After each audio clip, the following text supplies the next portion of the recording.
hoy en día como Biblia y pues toda la apreciación en cuanto a cada palabra para que nuestra comprensión quede completa. Bueno, sé que hay muchas personas que ya han tomado este curso, de pronto lo vamos a recordar, reforcemos algo o simplemente quede pues el complemento completo.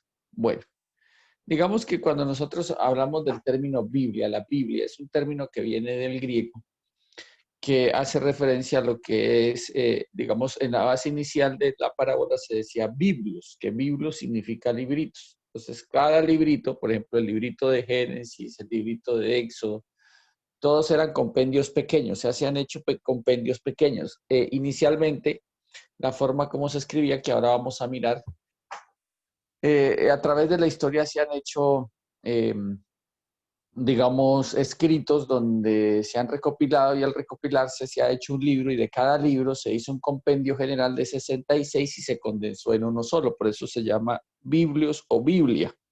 Entonces es una colección de libritos, pero cada librito que está compuesto en la Biblia por ejemplo, hay personas que dicen, no, es que esa Biblia está incompleta, cuando leen de pronto o cuando miran una versión como la Reina Valera y que le faltan los otros libros ahí. Entonces debemos saber por qué, si está completa o no está completa.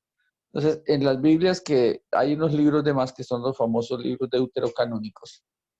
Deutero es fuera de canon canónicos porque no se escribieron dentro digamos, de la estructura de los libros inspirados por Dios. Ha sido un trabajo muy arduo. Dios ha guiado a personas para que se sepa qué se tiene que plasmar, qué se tuvo que recolectar.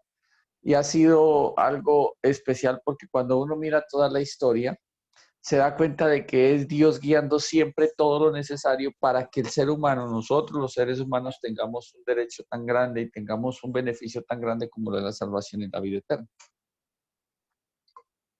Entonces recordemos que Biblia significa colección de libritos, pero de libritos o de libros es inspirados por Dios. Digo libritos en el sentido no del diminutivo, sino porque cada uno tiene un compendio de cierto número. Digamos, ¿cuántos capítulos tiene Génesis, Éxodo, Levítico hasta llegar a Apocalipsis? Entonces recuerde que en el Antiguo Testamento hay una serie digamos, de libros, un número de libros, y en el Nuevo también hay un número de libros para completar los 66. Entonces, aquí lo interesante es ir mirando toda la estructura para poderlo comprender. Entonces, otros títulos usados haciéndose referencia o que dentro de la misma escritura se han usado haciendo referencia a la Biblia, como un término que usó Jesús como las escrituras. Jesús usó ese término, Mateo 21, 42 y Marcos 14, 49, cuando dice que hace referencia que también las escrituras, o lo nombra como las escrituras. También por Pablo y otras personas se utilizó el mismo término escrituras, pero le agregaron o le pusieron el término sagradas escrituras, sagradas por causa de que es palabra de Dios, o sea, escrito, pero en su mayoría es palabra de Dios. También un término usado por Jesús en Lucas 24, 44, cuando dice la ley de Moisés y los profetas y los salmos, la ley de Moisés y los profetas y los salmos. Entonces, recuerden que también hay otros términos que se usan como escrituras, sagradas escrituras y la ley de Moisés, los profetas y los salmos. Hay una parte aquí fundamental que es bueno entender, que la Biblia es la palabra de Dios, por ende el autor de la Biblia es Dios mismo. Esto debe quedar claro en nuestra mente y nuestro corazón. Dios mismo es el autor de la Biblia. Él es el autor de la Biblia. O sea, aquí no se puede decir que fue un ser humano que la escribió. Obvio, la gente dice es que fueron humanos que la escribieron. Claro, fueron humanos que la escribieron, pero es como cuando una persona dicta una carta, dicta una carta, y cuando dicta la carta, la otra persona tiene que ceñirse a lo que esa carta, a lo que la persona está dictando. No tiene que ceñirse, tiene que ceñirse a lo que la persona dicte, pero no puede hacer lo que quiere ni colocarle la apreciación que quiere. Si ya de pronto hay un postdata, pues es porque la misma persona que la está diciendo, la misma persona que la está hablando, pues sencillamente se va a colocar. Hay muchas cosas que nosotros miramos en las escrituras y es la necesidad de poder entender que la Biblia como tal, debe quedar claro en nuestra mente y nuestro corazón que el autor es Dios. Nadie más, es Dios. Nosotros tenemos que leer, digamos, yo he podido leer muchísimas versiones, demasiadas versiones he podido leer. Recuerde que una cosa son los escritos interlineales, que son traducciones, y otra cosa son las paráfrasis, que también ahora les voy a explicar ese pequeño detalle en apreciación, porque una cosa es una traducción y otra cosa es una paráfrasis. Como tal, se hizo un censo, creo que fue como en el 2008, si no estoy mal, uno de los últimos censos que hicieron las Sociedades Bíblicas Unidas, que pues son mundiales, hay de Colombia y también hay mundiales, y concluyen que hay más o menos, hasta el 2008 hubo 1.600 traducciones de la Biblia. ¿Por qué hay muchas traducciones? Obviamente por la cantidad de idiomas que hay. Si me hago entender, hay muchísimos idiomas. Pero no todas son traducciones, eso sí tiene que quedar claro. Hay traducciones que son interlineales, que se llaman traducciones, ya les explico el término, y hay traducciones en paráfrasis, que después ya también más adelante les explico el término. Dice en segunda carta de Pedro, voy a leerlo, 1 al 19 al 21, dice que como el autor es Dios mismo, dice, tenemos también la palabra profética más segura, a la cual hace bien estar atentos como una antorcha que alumbra en un lugar oscuro hasta que el día esclarezca y el lucero de la mañana salga en vuestros corazones, entendiendo primero esto, que ninguna profecía de la Escritura es de interpretación privada, porque nunca la profecía fue traída por voluntad humana, sino que santos hombres de Dios hablaron siendo inspirados por el Espíritu. Entonces, en segunda carta a Timoteo 3, 16 y 17, haciendo el complemento, dice, toda la Escritura es inspirada por Dios. O sea, Dios decide qué se escribe, Dios decide qué se deja plasmado, porque hubo muchísimos hechos, muchísimos hechos. Por ejemplo, ustedes, si en alguna oportunidad pueden leer como historia, eh, hablemos de Macabeos. Macabeos era, a ver si de pronto alguien sabe algo del tema. ¿Por qué se llamaba Macabeos? ¿Por qué a ese libro se le colocó como, hay Macabeos 1 y Macabeos 2? Muy bien, ¿alguien más?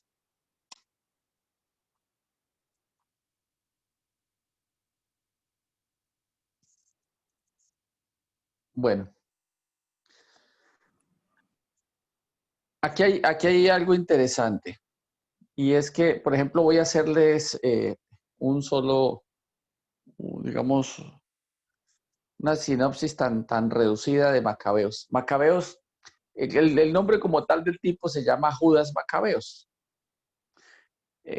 Judas Macabeo es un hombre que, pues, era un anciano, bueno, no tan anciano, pero sí era un hombre con un bagaje espiritual. Y él se levanta en una época donde había un emperador. Había un emperador que se llamaba el famoso Antíoco Epifanes. Ese famoso emperador fue uno de los que a tiempo quiso, en un determinado tiempo que vivía Judas Macabeo, quiso exterminar el pueblo judío. Digamos, el pueblo judío, una de las cosas que nosotros debemos notar es que el pueblo judío ha querido ser exterminado muchísimas veces, ha querido ser desaparecido del mapa como tal. O sea, la idea es no dejar un judío en el mundo, por eso hay gente que se ha levantado como con esa xenofobia hacia el pueblo judío y ha tenido digamos, sentido antisemita. Bueno, voy a aquí a aclarar los términos de pronto, porque sé que para muchos pareciera términos raros, pero digamos, cuando existe xenofobia es ese repudio hacia a un pueblo en específico. Puede existir xenofobia hacia el pueblo tal, o hacia el pueblo tal, hacia el país tal, hacia la nación tal. Y cuando se dice que son antisemitas, recuerden que la descendencia de los judíos viene por el lado de los hijos de Noé, que es uno de ellos llamado Sem. otro de ellos es Cam y otro de ellos es Jafet. Por el lado de Sem vienen los judíos, por el lado de Cam vienen los africanos y por el lado de Jafet vienen lo que son el resto del mundo, que es el gentil. Entonces, por el lado de Sem viene toda la descendencia judía. Entonces, por eso Sem, al ser el padre o la descendencia, o sea, el inicio de arranque, la descendencia del pueblo judío, por ahí se toma. Entonces, antisemita es porque como viene de la parte de Sem, es que odia o no quiere a los judíos. Entonces, por eso el himno de Israel se lo recomiendo que lo escuchen en traducción en español. Sí, porque por pocos sé que pueden saber hebreo, pero es interesante porque el pueblo judío arranca perdón, el himno de Israel arranca por esa apreciación de que el pueblo judío ha querido ser exterminado. Entonces Antíoco Epifanes se levanta contra los judíos para borrarlos del mapa y Judas Macabeo, viendo el asunto, comienza a convocar ancianos, comienza a convocar personas a oración, comienza a armar el pueblo como tal. Hace un grupo de beligerancia para poder llegar a resistir que los exterminen y que los desterren y los exterminen. Entonces, él se levanta y surgen una cantidad digamos así, de luchas hasta el momento donde ellos ya pueden otra vez consolidarse, unirse, orar y salen adelante. Por eso pues quedó como base histórica que se levantó un hombre que defendió su nación, que quiso ayudar a que el pueblo judío permaneciese. No está escrito, digamos, que debía escribirse un libro de Judas Macabeo, sino simplemente es un dato histórico que sirve. Por ejemplo, Judith, Tobit, todos ellos, en cuanto a la idolatría, le dan duro a la idolatría. Entonces son libros que a base de historia se pueden leer, pero doctrinales no se pueden tomar, que eso quede claro. Entonces, este hombre se levanta por causa de que un emperador quiso exterminar el pueblo judío. Por eso el himno de Israel, la primera estrofa me gusta mucho porque cuando ellos la cantan y ellos la cantan sintiendo con el corazón lo que cantan. Cuando dice que mientras palpite el corazón de un alma judía siempre estará viva la esperanza. Entonces, mientras haya un judío habrá pueblo, es lo que ellos dicen. Mientras haya un judío en el mundo habrá pueblo. Porque ellos, el himno de Israel se compuso pensando en todas las veces que quisieron exterminar. Entonces, nótese que son cosas históricas que sirven mucho, sirven demasiado, pero vuelvo y repito, no se pueden tomar como bases doctrinales. Son historias que caben dentro de la historia del pueblo judío, pero no se pueden tomar como bases doctrinales. Bueno. Entonces recuerden que toda la escritura es inspirada por Dios y que se creó con un propósito. Y el propósito de ella es que es útil para enseñar, redarguir, corregir, instruir en justicia, con el propósito que el hombre de Dios sea perfecto, enteramente preparado para toda buena obra. Entonces, Dios, por medio del Espíritu Santo, que hoy en día conocemos nosotros ya carta cabal, que es el Espíritu Santo, inspiró, o sea, es un aproximado de 40 hombres de distintas clases sociales, hubo estadistas, hubo coperos, reyes, pastores, bueno, demás personas, para escribir su palabra. O sea que fueron, si lo redondeáramos a 40 autores, lo hermoso digamos, si ustedes se han podido leer la Biblia toda, lo hermoso de leerla es que son 40 escritores diferentes, en tiempos diferentes, en idiomas diferentes, la cultura fue cambiando gradualmente también, pero en ninguna de sus partes la Biblia se contradice. Es una de las cosas que a mí más me llama la atención y que más he atesorado en mi corazón, es que me impacta mucho. La palabra de Dios nunca se contradice. O sea, si la sabemos mirar a lupa de Génesis, Apocalipsis, nunca la Biblia es contradictoria.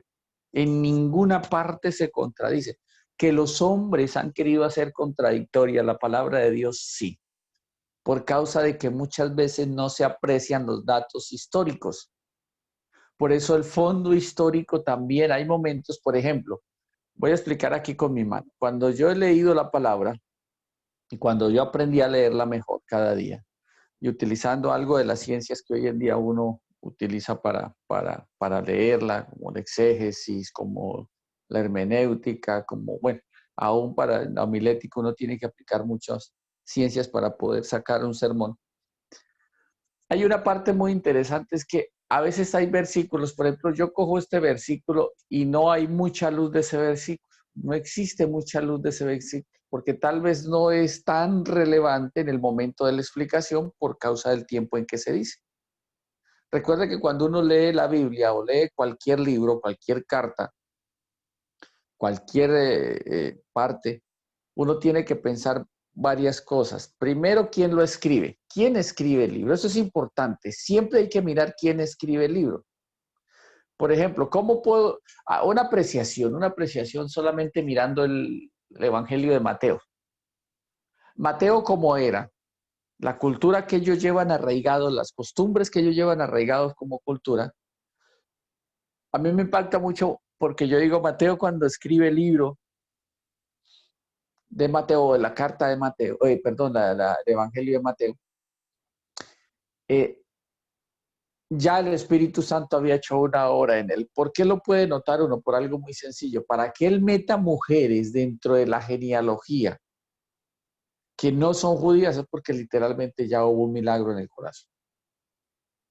Porque por ser judío él hubiese podido omitir esas personas, esas mujeres, por ejemplo, Rahab, que era ramera. Ramera no porque vendía ramos, ¿no? Ya sabemos por qué eran rameras. El término ramera es porque, digamos, las mujeres hubo tiempos que tuvieron que vender su cuerpo porque no tenían otra opción de empleo si no se morían de hambre.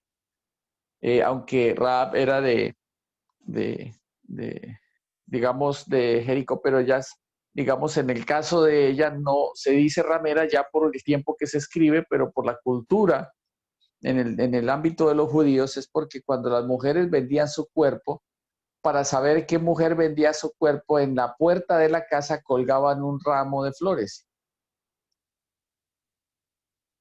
Por eso muchas veces no sabemos la etimología o la raíz del término. Ellas colgaban un ramito de flores. Era porque era soltera, había quedado sin familia o ha quedado sin hijos o era viuda y había quedado sin hijos.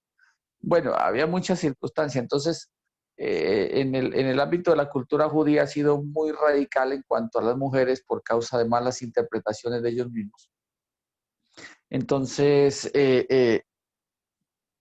ellas no tenían otra opción. Digamos, hubo un tiempo en Israel donde la mujer en las bases culturales, por eso ustedes mirarán Corintios cuando Pablo dice, bueno, y no permito que la mujer hable ni pregunte en la congregación, cuando quiera preguntar algo en la casa, cuando llegue le pregunta a su esposo, pero allá no permito. Entonces pareciera que fuera como algo machista, pero culturalmente los judíos siempre fueron cambiando la estructura de la base legal de la mujer, porque Dios nunca excluyó a la mujer, jamás la excluyó, sino que en las malas interpretaciones de la palabra se pueden generar, digamos, apreciaciones que no son correctas. Entonces, hubo un tiempo en Israel que las mujeres valía más un perro que una mujer, valía más un gato que una mujer, una gallina que una mujer.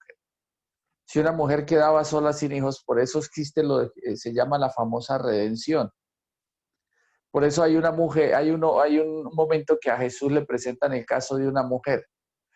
Y ahí se puede notar porque, digamos, son temas tocantes a la redención, que toca mirar la redención, toca mirar el libro de Ruth, toca mirar la historia para poderlo entender. Entonces dice ahí que hay una mujer que tiene un marido y muere el marido y no dejó hijo.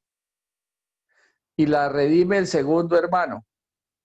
Y el segundo hermano se casó con ella, pero tampoco le levantó hijo, entonces la puede redimir el tercero. Y así sucesivamente. Entonces en la resurrección, ¿esposa de quién será? Entonces, cuando ellos hacen esa pregunta, la hacen pensando en el término cultural. Ellos no hacen una pregunta porque está en la Biblia como se hace, sino que es un término cultural. Pero note que ellos aclaran, cuando hacen la apreciación, aclaran no tuvo hijo, no tuvo hijo, no tuvo hijo, no tuvo hijo con ninguno. Si con alguno hubiese tenido hijo, le hubieran dicho, bueno, y con el segundo tuvo hijos, si hay paro, porque la ley lo decía así. Entonces, una mujer no valía nada, por eso está escrito el libro de Ruth. Note que muere el marido digamos, de Noemí, que era Elimelech, mueren los otros dos hijos, que era Malón y Kelión. Ellos estaban en Moab y se casan con mujeres de allá. Aparte de que ellos se casan con mujeres de allá, ellos tenían posesiones y tenían tierras. Por eso cuando el libro de Ruth comienza en el tiempo que gobernaban los jueces, o sea, Ruth es un libro que hay que introducirlo en el tiempo de los jueces, porque esa es la estructura como tal, de ir leyendo cuando por algo se dejó esa estructura de Ruth, en el tiempo que gobernaban los jueces. Ustedes lo leen en el primer capítulo, ahí lo van a notar. El tiempo que gobernaban los jueces, lo interesante sería mirar qué juez había, porque hubo varios jueces. Cuando nosotros leemos jueces es porque no es que sea uno solo, fueron varios. Sería bueno dejar una tarea de eso. Me ocurre en el momento. ¿Cuántos jueces gobernaron en el tiempo de jueces? ¿Y en qué juez estaba el libro de Ruth? ¿Sí ve? Entonces, mire cómo les voy a resumir la palabra, o sea, todos los 66 libros. Si yo cojo un versículo, mire, si yo cojo un versículo y yo lo coge acá y no me da mucha luz, yo tengo que cogerme de la cultura judía. Yo me agarro la cultura judía. Por eso cuando yo leí cultura judía, yo quedé sorprendidísimo de la exactitud de la palabra de Dios, sobre todo en la aplicación del Evangelio. Ellos no se sientan como nosotros. Ellos no charlan un tema como nosotros. Cuando dice, por ejemplo, cuando dice que Jesús escribía en tierra, cuando le trajeron, en el momento que le traen a esa mujer en el pleno acto del adulterio, resulta que Jesús escribía en tierra. Pero ¿por qué escribía en tierra? O sea, yo me puse a pensar un día por qué escribía en tierra y cuando llegué a la cultura de ellos, dije, wow, espectacular. La posición que ellos adoptan por qué escriben en tierra, por qué hacen esa apreciación, por qué lo borran con la mano, todo, todo.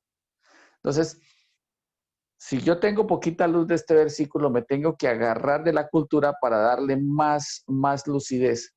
Y si la cultura no me ayuda mucho, tengo que agarrarme de la historia para poder darle lucidez al versículo y evitar decir cosas que no son. Porque la palabra de Dios fue escrita para judíos, en idioma de los judíos, en costumbre de los judíos. ¿Sí ve? Entonces, es una cultura que tengo que estudiar casi que en ámbito obligatorio y la historia la debo mirar casi que en ámbito obligatorio para no decir cosas que no son, para no decir cosas que no son. Por ejemplo, cuando Jesús dice que es más fácil pasar un camello por el ojo de una aguja, entonces tú te estás imaginando una aguja de esas chiquiticas que echas uno el dedo y le sale sangre y que es un pere que meter un hilo, sobre todo ya cuando la visión y las que tienen y los que tienen gafas me entenderán que la aguja está aquí, me mandan el hilo por acá, eso son varios intentos.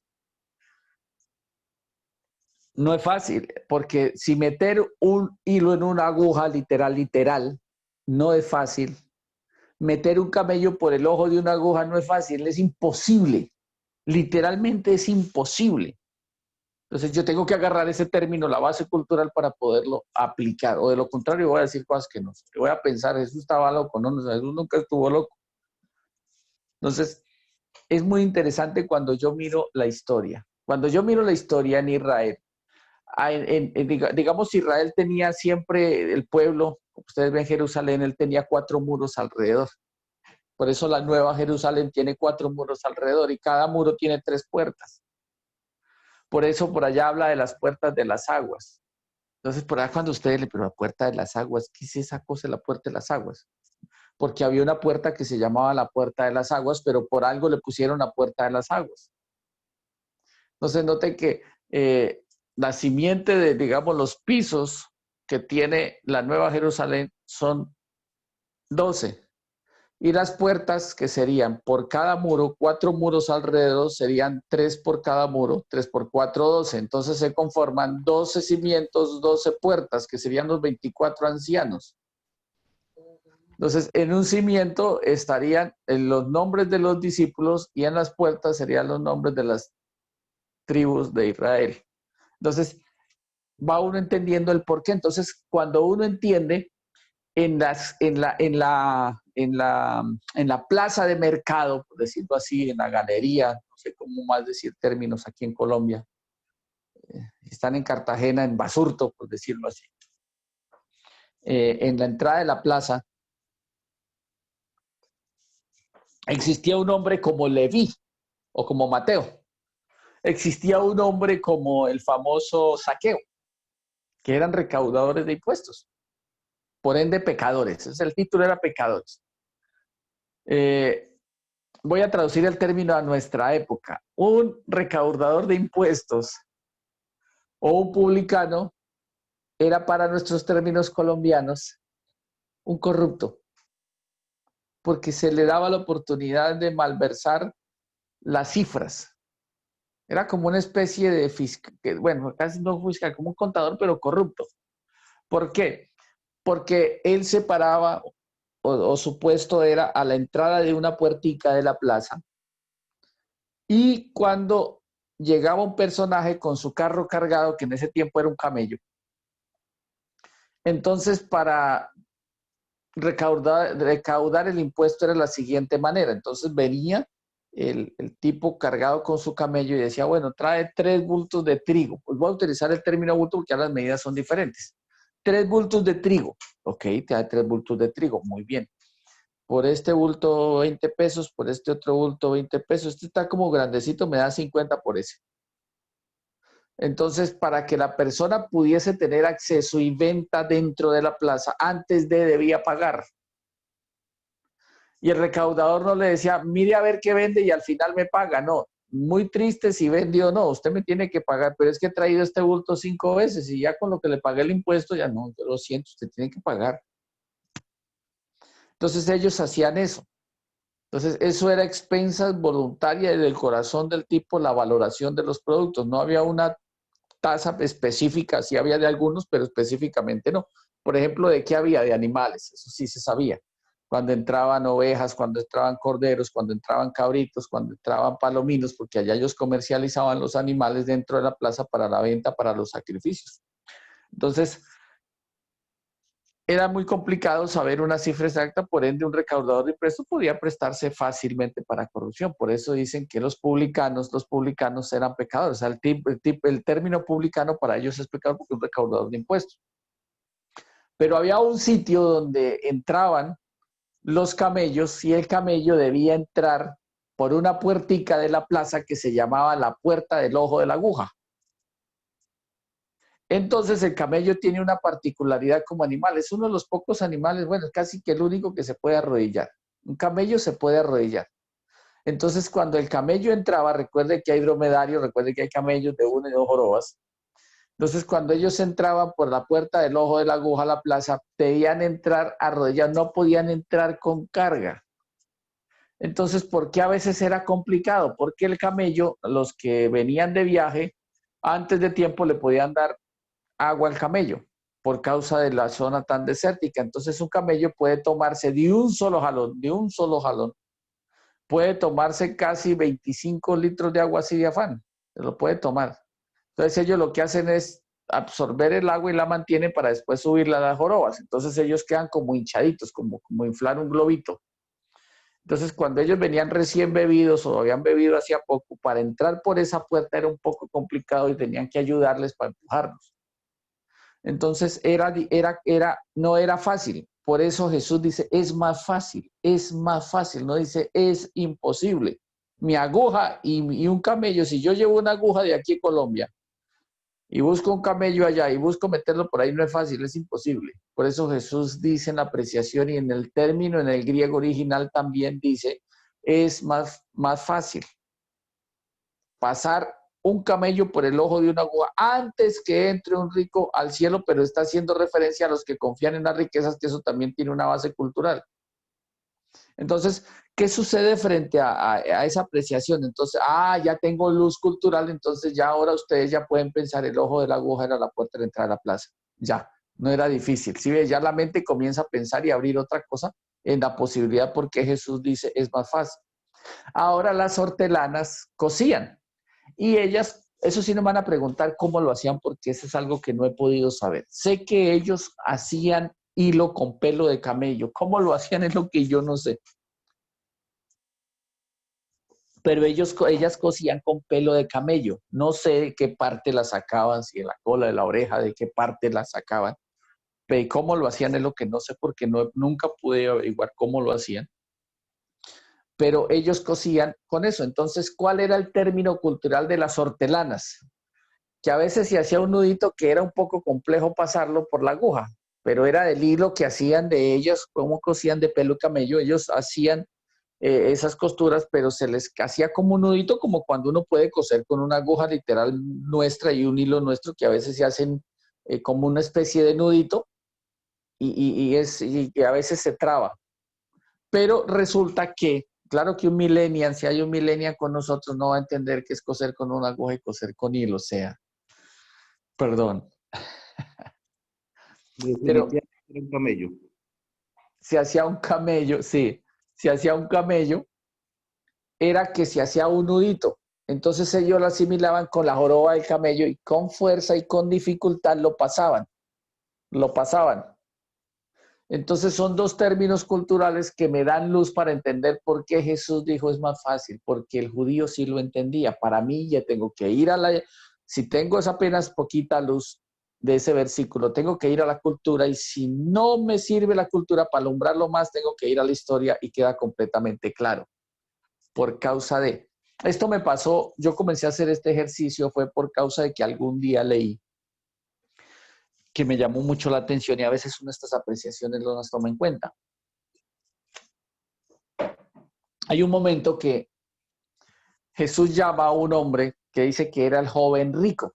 La historia del joven rico. El título dice el joven rico, pero el título como tal, aunque diga joven rico, entendemos que era rico, pero después entendemos leyendo el texto y el contexto que era un principal, o sea que no era joven. Dentro de los más ancianos era joven, pero no era joven, era anciano. Por eso él mismo dice, todo esto es guardado, usted lee todos los pasajes paralelos de los evangelios, dice, todo esto es guardado desde mi juventud, o sea, no era joven.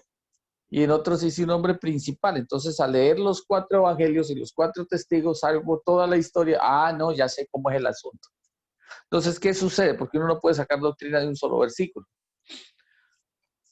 Es interesante porque la pregunta mía fue, cuando Jesús le dice los mandamientos sabes, y en una parte le dice cuáles, y solamente le nombra 6 mandamientos. Esa pregunta a mí me rondó mucho la cabeza por mucho tiempo. ¿Por qué Jesús solamente le dice 6 y no le dice los 10 tomándolos del decálogo? ¿Por qué solamente le dice 6? Entonces comencé a buscar, en la historia. Y en la historia este hombre existió. Entonces la historia me dice que esa apreciación que hace Jesús o lo que pasa con este hombre en la historia me ratifica que fue verdad y que existió. Como existió Judas, como existió, por ejemplo, como existió Barrabás. Pues a Barrabás lo dejaron libre. Y Barrabás, después de ser, ustedes si lo ven, yo recuerdo que yo vi la película esta de la Pasión de Cristo. Sí, la Pasión, no Pasión de Gavilán, no se equivoquen, no Pasión de Cristo, por favor. Cuando estaba viendo esa película, hay un momento que muestran a Barrabás y lo muestran como un hombre así como desquiciado, como loco, como un hombre antisocial, así como antisocial. Un hombre fuera de sí. Pero Barrabás era un hombre que era, eh, digamos, un malhechor, no solamente robaba, sino que pues atracaba, le había hecho daño a sus víctimas, se metía a las casas, o sea, tenía su estatus delincuencial muy, muy bien puesto. Y me impacta mucho porque cuando leí la historia de Barrabás, Barrabás iba para la cruz. O sea, Barrabás estaba diseñado que iba para la cruz. Pero lo más interesante es que leí en un texto de la historia de los judíos, que es de donde se toma un libro que se llama Usos y Costumbres y Tradiciones, Usos, Costumbres y Tradiciones de las Tierras Bíblicas. Es un buen libro cultural de historia, es excelente ese libro porque cada parte tiene un versículo que lo sustenta. Entonces, cuando comencé yo a leer esto y mirando donde ellos toman los compendios de la historia, me impacta mucho porque Barrabás no hay un historial que diga que él volvió a delinquir. Yo creo que él, o sea, pensando en eso, yo digo, él debió impactarse. ¿Por qué me pidieron a mí en libertad y crucificaron? ¿A qué hizo ese man? Yo me imagino a Barrabás pensando, yo sé quién soy, pero ¿qué hizo Jesús? O sea, que ese man tiene que ser más criminal que yo. Y tal vez, lo digo yo, en lo posible según la historia, el que haya dejado de delinquir fue que ese hecho lo debió impactar el corazón a él. Tal vez, imagínese, que, oh sorpresa, y Barrabás en el cielo. ¿Ah? ¿Y qué hace aquí? Sí, yo era Barrabás. ¿Y usted qué hace aquí? No, imagínese, me puse a investigar la historia de ese hombre que cambiaron por mí, que lo mataron a él. Y que de los presos yo era el más sobresaliente porque había hecho esto y esto. Y me puse a investigar y no. Me di cuenta que valía la pena creer en él. Porque es que no hay un registro que él volvió a delinquir, no existe, ni tampoco hay un registro que lo mataron, que Barrabás iba para la cruz. Yo cuando leí eso, dijo Amparito, eso me erizó. Yo dije, wow, este hombre se pudo haber convertido, este hombre pudo haber recibido el Evangelio, porque es que no hay un registro, esto es impactante. Y yo decía, mira, investigando estas cosas, algo debe pasar con el Evangelio. Y bueno, esas son historias que uno puede decir si impactó a Barrabás solamente por seguir y buscar quién era Jesús. Por ejemplo, los otros dos malhechores. El que reconoce a Jesús, sí, está convencido de los tres, él tiene los tres convencimientos. Cuando usted, creo que está en Mateo 23, no, estaría como en Lucas 23. Bueno, después ustedes lo miran bien, por allá en Lucas 23. Y dice que Jesús estaba en medio de dos malhechores y uno de ellos le injuriaba diciendo, si eres hijo de Dios, bájate de esa cruz y bájenos a nosotros. Y el otro le reprende y le dice, ¿ni aún temes tú a Dios estando en la misma condenación? Nosotros, la verdad, justamente padecemos porque recibimos lo que merecieron nuestros hechos, mas este ningún mal hizo. Otra cosa que me llamó la atención. Y este hombre, según la fecha de la historia de él, que esos registros existen, por algo se permite que históricamente quede. Cuando él dice eso, ni aún temes tú a Dios estando en la misma condenación. Note que él habla de temor a Dios y estando en la misma condenación está haciendo referencia a que está convencido de juicio. ¿Sí ve?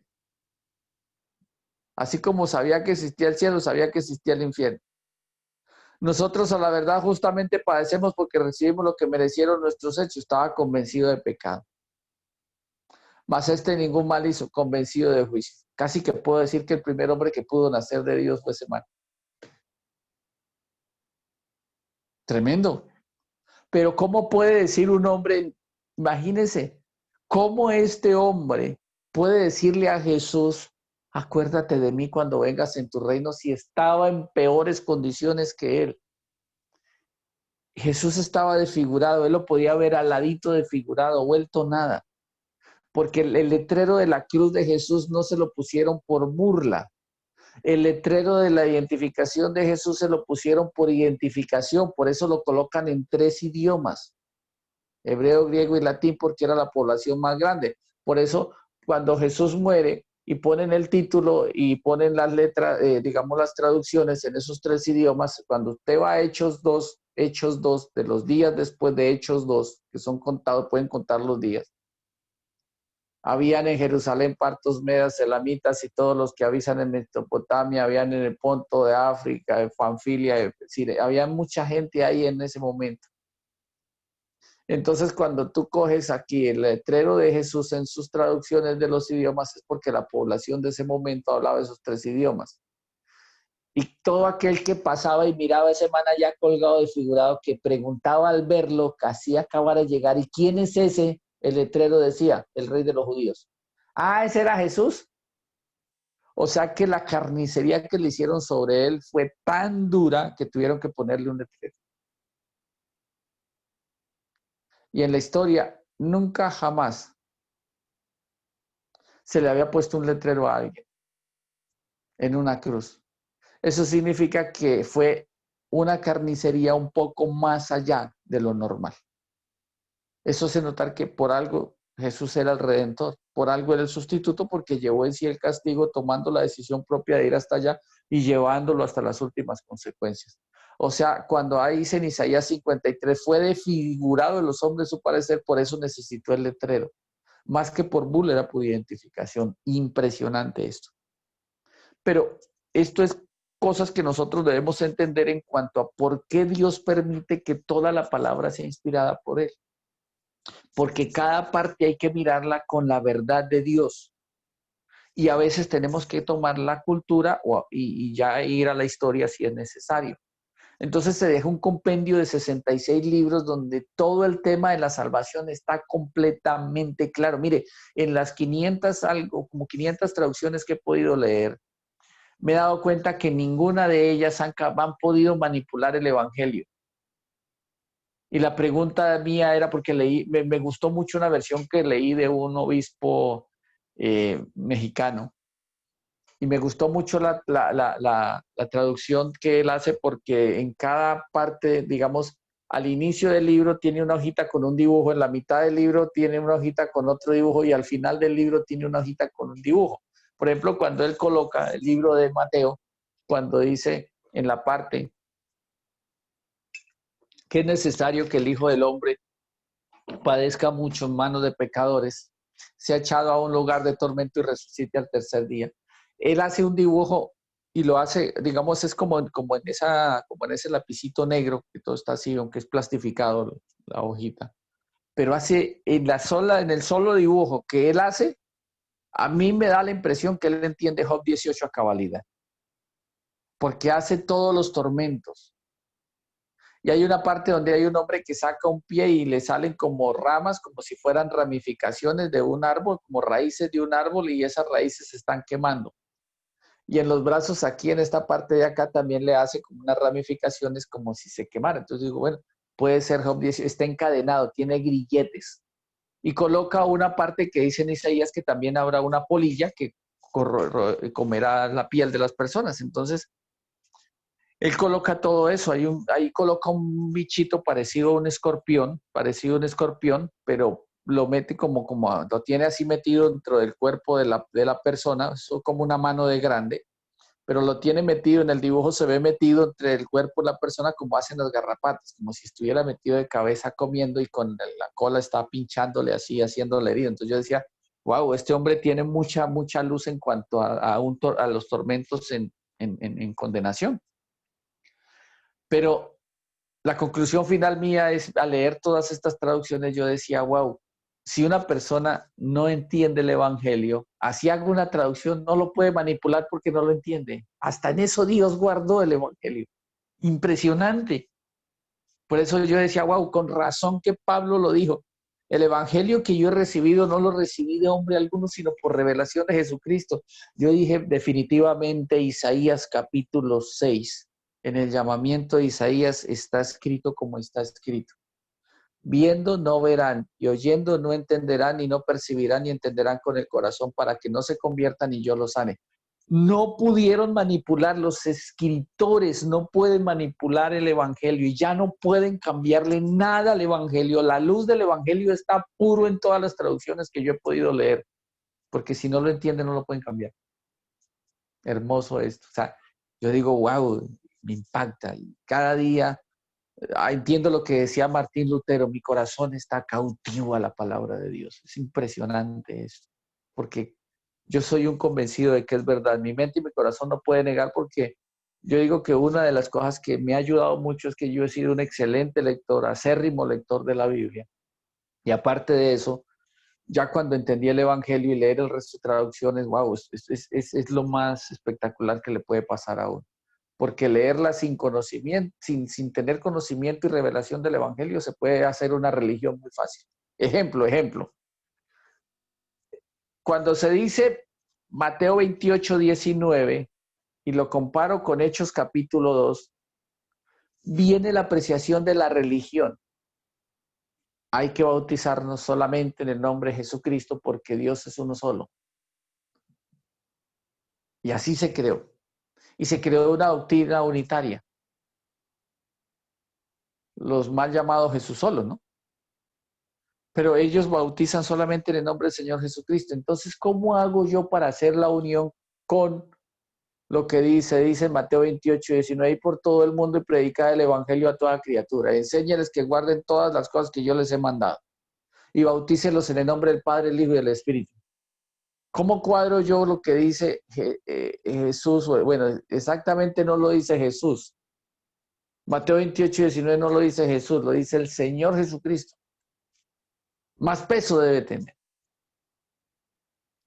Entonces, si yo lo comparo con Hechos 2, cuando dice, bautice en nombre del Señor Jesucristo y recibiráis perdón de pecados y el don del Espíritu, entonces ahora la gente lo tomó más de Hechos, lo que dice Pedro, porque Pedro era lleno del Espíritu Santo. Pero ¿cómo hago yo la conexión exacta? El que no lo leyó con la responsabilidad que había, pues creó una doctrina, pero creó una doctrina contrariando la misma palabra. Entonces tiene que contradecir lo que dijo el Señor Jesucristo. El nombre del Padre, el Padre no es su nombre. El nombre del Hijo no es su nombre. El nombre del Espíritu tampoco es un nombre. Entonces aquí el que tiene la razón es Pedro. No, los dos tienen la razón, si yo lo sé leer. El Señor Jesucristo dijo, vayan por todo el mundo. Todo el mundo es politeísta, todo el mundo no cree en el Padre, ni en el Hijo, ni en el Espíritu, no lo conocen. Esa fue la razón clave a todo el mundo. Y cuando Pedro lo dice a un pueblo que dice, varones hermanos, varones judíos, varones israelitas, oíd estas palabras. Y él se encarga de predicar solo a Jesús porque ellos ya creían en el Padre, ya creían en el Espíritu, pero no creían en el Hijo. En el Hijo no creían. Solamente era el ingrediente que le hacía falta. Bautícelo en nombre del Padre, el Hijo y el Espíritu Santo. Por eso cuando la apreciación de Felipe con el eunuco automáticamente le dice, aquí hay cierta agua que impide que yo sea bautizado. Y entonces le bautizó, pero no dice que en el nombre del Padre, el Hijo y el Espíritu, pero debió bautizarlo en nombre del Padre, el Hijo y el Espíritu. Porque aunque era eunuco y si iba a Jerusalén para adorar, significa que este hombre ya tenía cabida dentro del pueblo judío, porque un extranjero no lo dejan hacer eso. Pero ¿cómo iba a ir a Jerusalén para adorar? ¿Y cómo era que tenía un libro como el rollo del profeta Isaías? ¿Quién se lo había dado? Si no era uno de los ancianos de Alejandría que debían darle ese rollo y vendérselo, que a la luz de los pesos de hoy en día sería más o menos casi 60 millones de pesos le debió valer ese rollo a ese tipo. Solamente un libro. Y la apreciación es, aquí hay cierta agua, ¿qué impide que yo sea bautizado? O sea, Felipe le habló del bautismo, pero del bautismo en agua, ¿no? Y él se hizo bautizar y siguió su camino. Pero para llegar a eso, él tuvo que hacerlo en el nombre del Padre, el Hijo y del Espíritu Santo. Que no hay un registro que diga, bueno, en un registro, que sí existen los registros, pero no existe un versículo que diga, mire, es que entonces Felipe sí dijo en el nombre del Padre, porque es que ahí estamos contradiciendo todo. Entonces, Pedro está en un pueblo que conoce, que sabe que existe el Padre, por eso Hechos capítulo 8, verso 31, los judíos que habían creído en Jesús le dijeron, nosotros somos descendientes de Abraham, un Padre tenemos que es Dios, eso lo tenían claro. Pastor, qué pena, buenos días, una pregunta. Sí, Es que buenos ahorita días. hablando con lo del eunuco, el eunuco, ¿cómo conoció de las tradiciones judías, sí? O sea, como si él vivía en otra nación, porque dice que servía a la reina de Candacia. De Candace. De Candace. Entonces, De Etiopía. ¿Cómo conoció el Evangelio? Pues, porque perdón, yo ¿cómo digo, si conoció? vivía, porque la palabra de Dios dice que vivía lejos. O Sí, sea, pero tenía una ayuda muy buena que era la platita. Era como un contador, entonces ese contador, aquí es donde yo tengo que ir a la cultura, pero ese versículo que te voy a sacar de ahí para que lo comprendas, según la pregunta que tú me haces, tengo que llevarlo al contexto histórico. Ese tipo tiene un nombre y existe. ¿Y sabes por qué?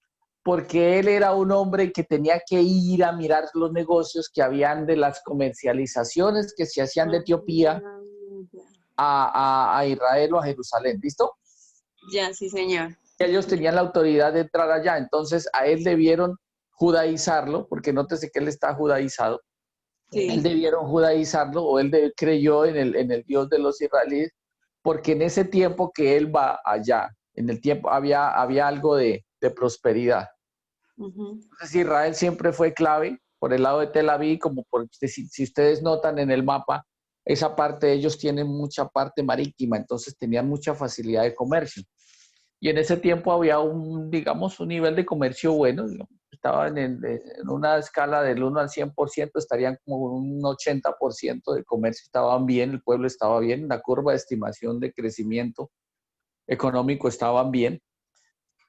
Y él tenía mucho acceso de ir allá, no era fácil ir allá, porque siempre retirado, pero él Sí. dice que él iba sentado en su carro, o sea, él tenía que estar yendo y viniendo, era un hombre que estaba viajando para mirar los negocios cómo estaban. ¿Sí me hago entender? Entonces, eso lo debió llevar muchas veces a Jerusalén para que mirara cómo estaban los negocios y tenía que quedarse días también allá. Entonces, en ese tiempo él debieron judaizarlo, creyó, pero note que curiosamente como él era, porque él dice que él era eunuco. Y ese término no es de Etiopía. Por eso dice un eunuco etíope. Ese término es de los judíos. Entonces él por amor al evangelio, o bueno, por amor a la palabra de Dios, decide quedarse así. O sea, era un hombre que era eunuco. O O sea que sea, él sí fue criado con los judíos y después llevado como a servir. no se puede decir que fue creado, pero sí tuvo mucho contacto con el pueblo judío. Y Mm. una decisión, cuando dice que eunuco es porque él debió tomar la decisión de volverse inicialmente al judaísmo. Pero lo que hace que él pueda llegar a hacer eso es por causa del cargo que él tenía. Es como una especie digamos, para Etiopía sería como un fiscal más o menos, un contador de alto rango, sí que, o sea, ese es un hombre que, como puede decir hoy en día, sería como que estudió negocios internacionales, ¿no? Mm. Pero pues lógicamente dentro del ámbito de ellos. Pero no, y los registros dicen que él varias veces viajó y ese viaje costaba, en ese tiempo costaba. Entonces, por eso fue que lo más seguro es que él fue evangelizado. Bueno, no, evangelizado no, inicialmente fue judaizado, porque el que lo evangeliza como tal es Felipe. Si me hago entender, es como la parte que más te puedo aclarar en cuanto al por qué él conocía. ¿Listo? Listo, pastor, gracias. Bueno, entonces les decía, mire, si yo no cuadro Mateo 28, 19, con Hechos 2, mirando el por qué, la razón a dónde se da, voy a crear una doctrina. Entonces, esto es peligroso cuando yo no entiendo bien la palabra de Dios. Entonces, que es inspirada por Dios, que 40 hombres diferentes, en culturas diferentes, la escribieron porque fueron inspirados, guiados por el Espíritu Santo, y en ninguna de sus partes se contradice. No existe en ningún lugar de la palabra de Dios, en ningún lugar de la palabra de Dios que sea contradictoria en nada, en nada. El hombre la hace contradictoria. Recuerdo que una vez han hecho varias veces esta pregunta. Si Dios aborrece el adulterio, ¿qué pasó con Jacob? ¿Qué pasó con el mismo Abraham? Abraham debió ser adúltero porque tenía a Sara y Sara lo ayudó a ser adúltero porque le dijo, llégate a mi sierva Agar. ¿Cómo respondemos a esa pregunta? Si Dios está en desacuerdo con el adulterio, ¿por qué permite que Abraham adultere?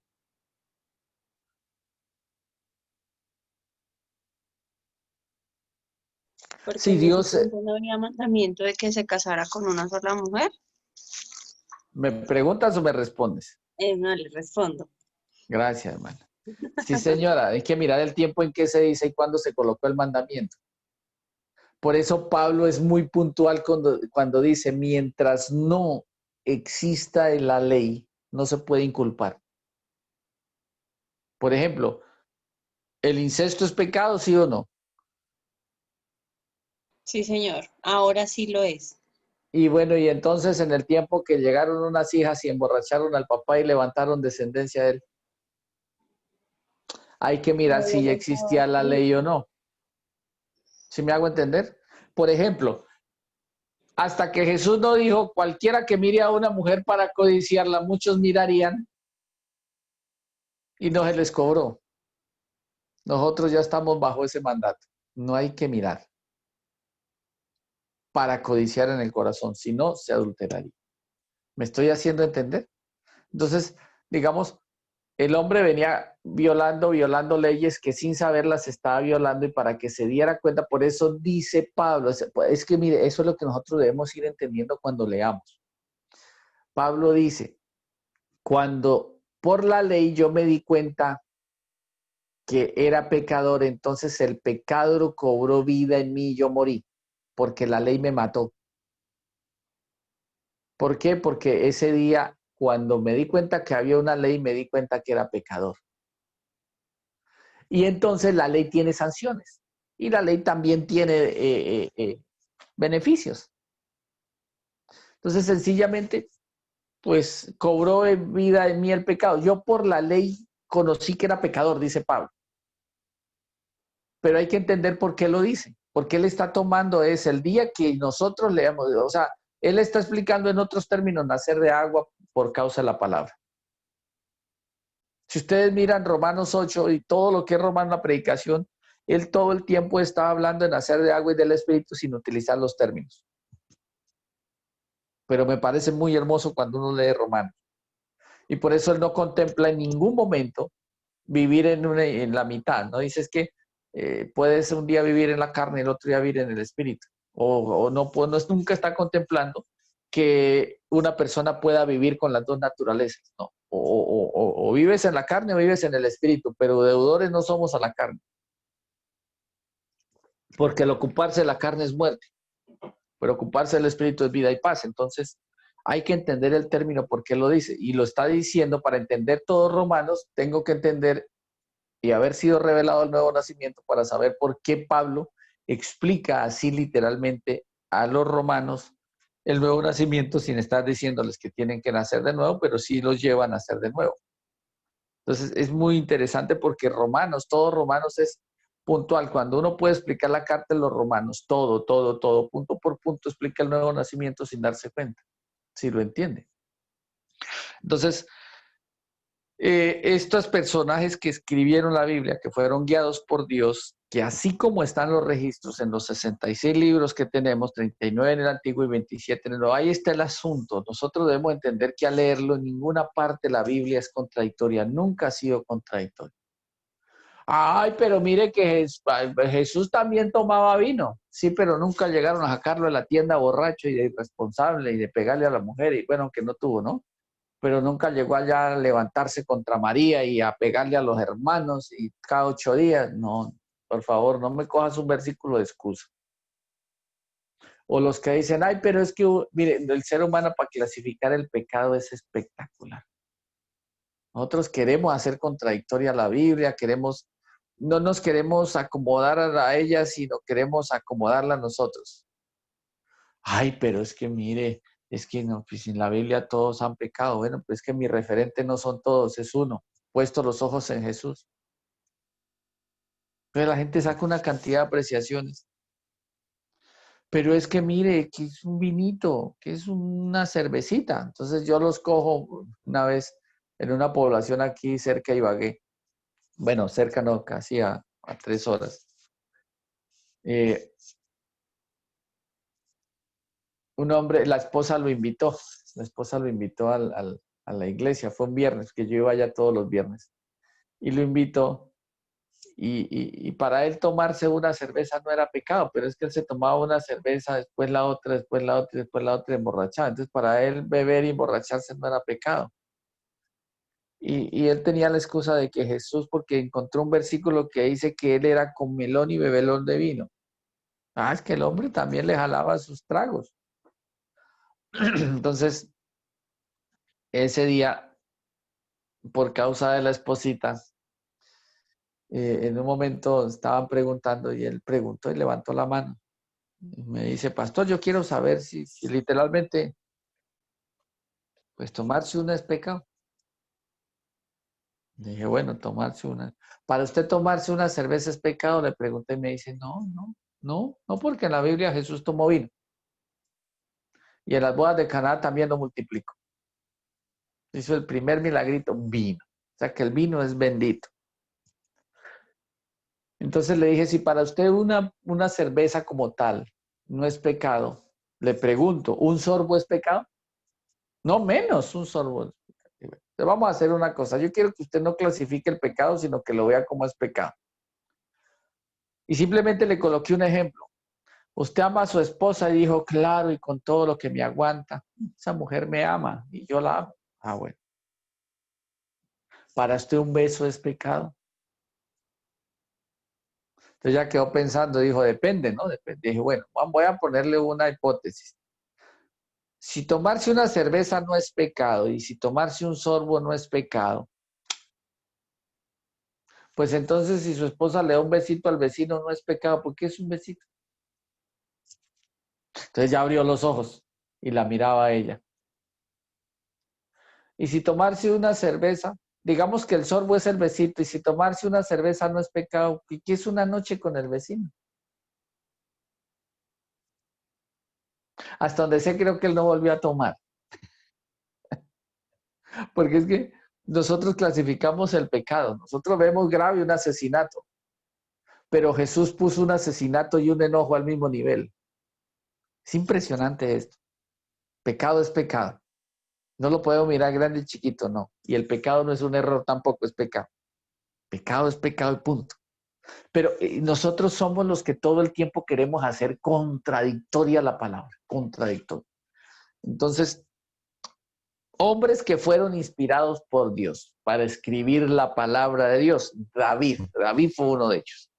Estas palabras postreras de David, estas son palabras postreras de David, segundo libro de Samuel, no segunda de Samuel, porque si yo digo segunda de Samuel es como si era carta y no fue carta, fue libro. Segundo libro de Samuel, 23:1-2. Estas son palabras postreras de David. Dijo David, hijo de Isaí, dijo aquel varón que fue levantado en lo alto, el ungido de Dios de Jacob, el dulce cantor de Israel, el Espíritu de Jehová ha hablado por mí y su palabra ha estado en mi lengua. O sea que él habló siendo inspirado por el Espíritu Santo. Entonces, mire, si usted van a leer la palabra de Dios, ya ahorita seguimos con los personajes, pero si usted va a leer la palabra de Dios, eh, lástima que no hay una diapositiva porque nunca la he hecho, pero la idea es hacerla en algún día. Pero vamos a hacer un mapa mental, dijo alguien, ¿en la mente o en el cuaderno? Un mapa mental, aquí por fe. Y voy a reducirles esa mamotreto que ustedes ven de Génesis Apocalipsis. Voy a meter la estructura de la palabra de Génesis Apocalipsis en una sola mano. Para que Pastor, ustedes... espérame un segundito. Es que estaba pensando Ya se pasó el segundo. ¿Qué hacemos? estaba pensando cómo organizar la pregunta. La idea. Esto, era ahorita lo que usted decía que pecado es pecado. Entonces yo tengo un conocido que le pasó algo de niño muy tremendo y entonces ahorita que es un adulto, esto le ha seguido. Y él está en esa lucha, orando al Señor que le cambie su corazón porque él ya lo tiene claro, que le dé un corazón nuevo, donde él ya no tenga que luchar con este pecado. Pero entonces él decía que eso es culpa de lo que, o sea, que si eso tal vez no le hubiese pasado de niño, él no lucharía con esta situación ahora. Entonces, en lo que usted decía, la raíz de ese pecado sería entonces ese suceso que le aconteció y que, o sea, él dice es que fue culpa de todo lo que yo pasé de niño y ahora me pasa de grande, ¿sí me voy a entender? Pues digamos que sí, gracias a Dios te puedo entender. Pero mira, yo pienso que a la luz de un café con pan, un tinto con pan, si me cuentas bien algún día la historia, bien puedo ayudarte mejor. ¿Sí me hago entender? Ujú. Revisan, porque toca revisar bien el caso, porque puede que la persona no solamente pecó, sino que depende de lo que haya hecho, quedó con una esclavitud o quedó con una atadura. Sí, Por ejemplo, un niño a la edad de 12 años tenía sed, mucha sed, no, de 12 años, de 8 años creo que era, tenía mucha sed, porque estaba trabajando en el campo con el papá. Y el papá le dijo, mijito, ¿qué tiene? No, mire, papá, ya estoy escupiendo balas y con este calor que está haciendo y este trabajo tan duro. Y no hay que tomar. Dijo, sí, yo tengo que tomar. Aquí hay cerveza y aquí hay guarapo. Y el guarapo es un extracto que por ley enzimática produce alcohol. Entonces, el pelado llegó y dijo, bueno, entonces se tomó el primero para la sed, a la edad de 8 años.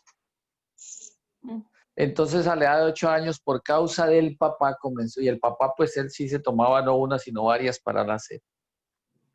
Entonces, dándole y dándole duro al trabajo y abriendo el campo y haciendo una zanja y sembrando árboles y metiendo un palito en la tierra, que el trabajo del campo es duro. Entonces, el niño comenzó a acostumbrarse a tomar cerveza para la sed y a tomar guarapo para la sed, pero eso le estaba causando cierto grado de embriaguez.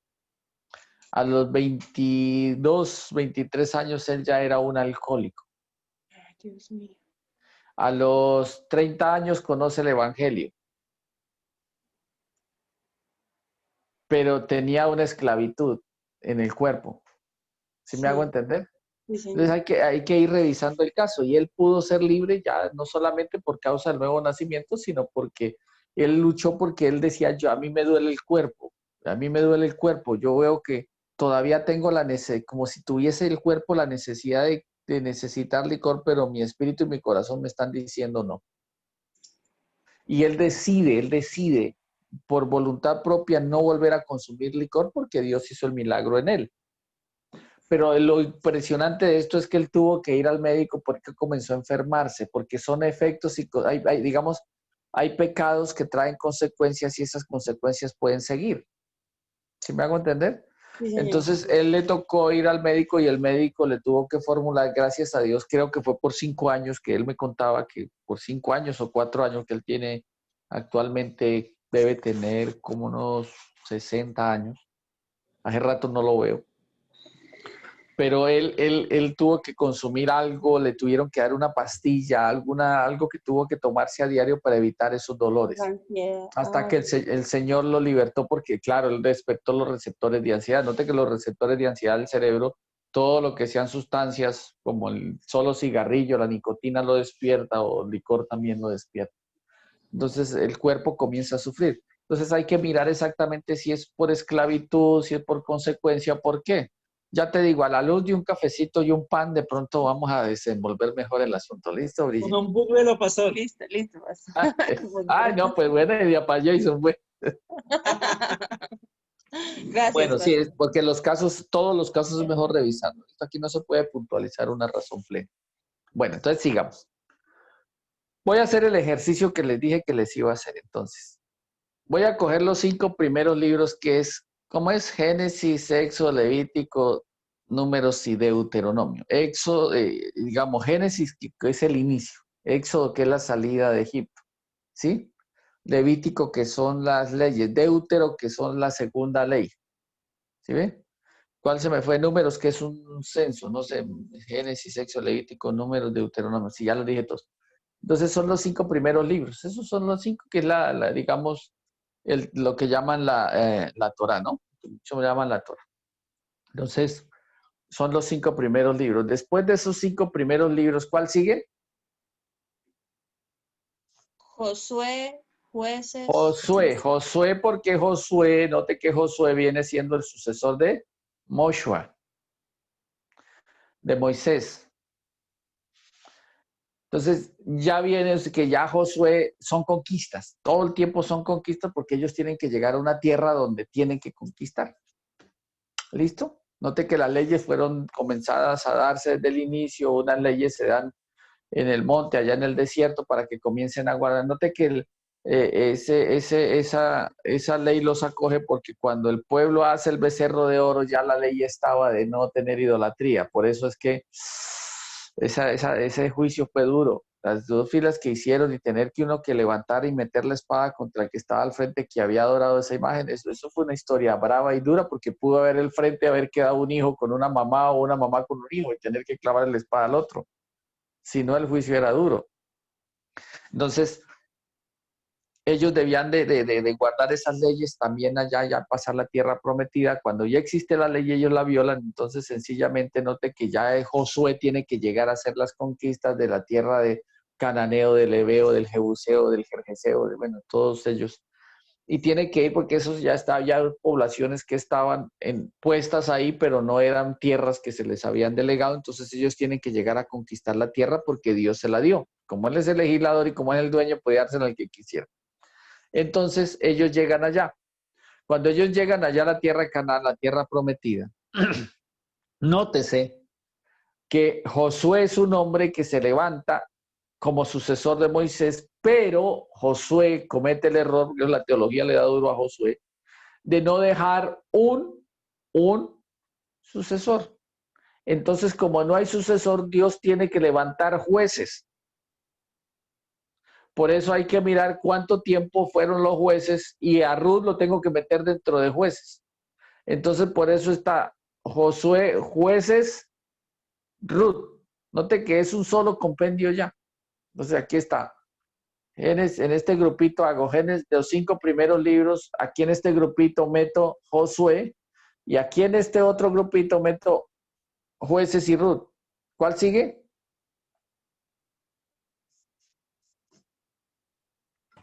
Primera y segunda de Samuel. Mire las correcciones. Primer y segundo libro de Primera de Samuel. Samuel No y son. segunda de Samuel. Que no, señora.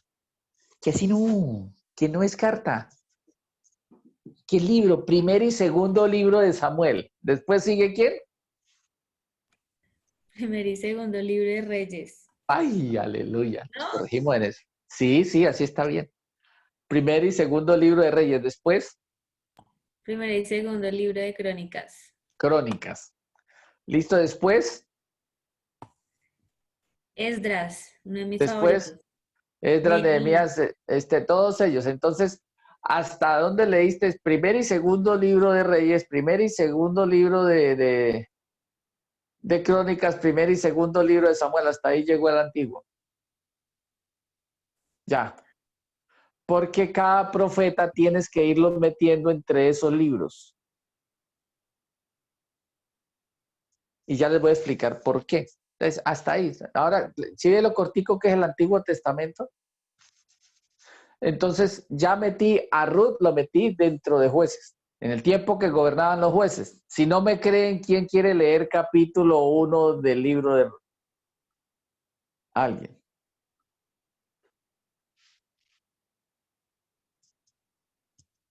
Ya pasó. Bueno, gracias por haberme creído. Yo les dije, si no me creen, lean. Pues bueno, ya no me creyeron, entonces lean. Ay, Dios mío, estos hermanitos que uno le levanta. Lean. Capítulo 1. Yo sé que empecé así, pastor, pero por la leer por No, por eso obediencia. ya me debe 2 tintos. Castigado. Hágale, hágale. Aconteció en los días que gobernaban los jueces. Aconteció que en los días que gobernaban los jueces, punto. Entonces, ahora usted va a entender por qué el libro de Ruth dice que hubo hambruna y por qué ellos se van para, literalmente, por qué se van. Si entiende la estructura de los jueces, se entiende por qué se fueron para Moab y después de que estuvieron 10 años allá, les toca leer todo. Por favor, no me crean y lean todo el libro, sí, por favor, todo el libro. Entonces, lo leen todo y ustedes van a saber por qué oyeron que había Dios visitado nuevamente otra vez al pueblo de ellos allá en Jerusalén y se regresan. Entonces, cuando ustedes hablan, me parece espectacular porque dice esto era costumbre en Israel tocante a la redención. Entonces, mire lo que les voy a explicar de jueces. Aquí el pueblo de Dios, acá en esta parte, el pueblo de Dios había estado sufriendo porque tenía una hambruna, estaban arruinados, eran exiliados, los sacaban corriendo, los acechaban, los sitiaban y se iban de su propio pueblo. Aquí ellos clamaban a Dios y ¡pum! Dios le levantaba aquí un juez. Por ejemplo, nómbreme un juez. Sansón. Débora. Bueno, Sansón. ¿Sansón fue juez? Débora me encanta. ¿Sansón fue juez? Sí, señor. ¿Cómo sabes? Porque De los ahí discípulos de la- dice, yo lo estaba leyendo en Bueno, estos días. así es, porque ahí está escrito. Entonces, digamos, Dios levantaba un juez y ese juez lo libertaba y les daba libertad y ese juez gobernaba más o menos por un periodo de 40 años.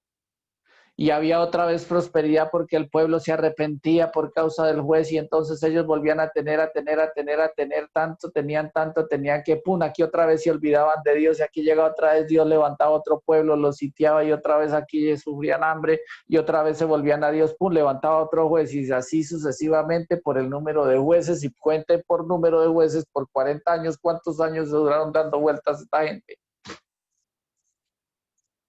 Claro que hoy en día es así, ¿no? Pasa exactamente lo mismo. Eso puede pasar en nuestras vidas. Ahora bien, Ruth, entonces está aquí. Este grupito es los 5 primeros libros. Aquí Josué iría solito. Jueces iría con Ruth. ¿Sí ves lo hermoso? Primer y segundo libro de Samuel, primer y segundo libro de Crónicas y primer y segundo libro de Reyes. Ahora les voy a hacer el compendio entre Crónicas, Samuel y Reyes. Entre los libros, no cartas, libros, no cartas. Ahora, ojo acá. Primer rey puesto por Dios dentro de un solo pueblo. Ojo, dentro de un solo pueblo. Primer rey puesto por Dios se llama Don Saúl, Saúl, correcto. Segundo rey puesto por Dios dentro de un solo pueblo, llamado David, David. Tercer rey puesto por Dios sobre un solo pueblo, llamado ¿qué? Salomón, Salomón. Oye, hermana, está ducha. Me va a tocar llevar el pan si sigue así. Póngale cuidado. Puesto primer rey Saúl, puesto el segundo rey de David, puesto el tercer rey Salomón. Hasta ahí llega el reinado sobre un solo pueblo. Pero apenas deja de reinar Salomón, note que de Salomón se levantan 2 personajes. Entonces ahora se toma por un lado Israel y por otro lado Judá. Se dividieron los reinos. ¿Listo? ¿Hasta ahí vamos bien? Después de David se dividen los reinos. Entonces, aquí viene de un solo pueblo, acá, se dividen los reinos, uno por el lado de Judá y otro por el lado de Israel. Uno viene Reyes y el otro viene Crónicas. Por un solo profeta que es el famoso Samuel. ¿Listo? Por eso Samuel gobernó, Samuel gobierna por Saúl, Samuel gobierna por David, Samuel gobierna, digamos, en parte por Salomón, ¿sí me hago entender? Y ese es el Antiguo Testamento. Y ya van a meter los profetas que van por el lado de Israel y los profetas que van por el lado de Saúl. Entonces, búsqueme, ¿quién fue que me dijo que le gustaba un profeta? Le A mí gusta no por la me gustó. escritura del Esdras libro, y ¿no? Nehemías. Pero por el libro, no por la pinta, ¿no? No, por el libro, por el libro. No, Sí, son por la- inspiradores. El liderazgo es genial, me gustó. sí, pero no por la pinta, porque como no la conocemos. No. Léeme cualquiera de ellos dos el encabezado. Entonces, ahí voy, ahí voy. Nehemías, que lo acabé de empezar.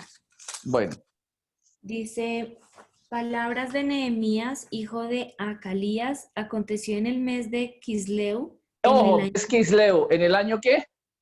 en el mes de Kisleu, en el año Sí, 20, sigue, estando yo en Susa, capital del reino, sigue. que vino Ananí, uno de mis hermanos, con algunos varones de Judá, y les pregunté por los judíos que habían escapado, que habían quedado de la cautividad y por Jerusalén. Entonces ahí es donde tú tienes que ubicarte dónde te está llevando la historia del libro. En Judá, Por por el eso lado de... dice, está hoy en Judá, en tal parte, en el reinado de fulano.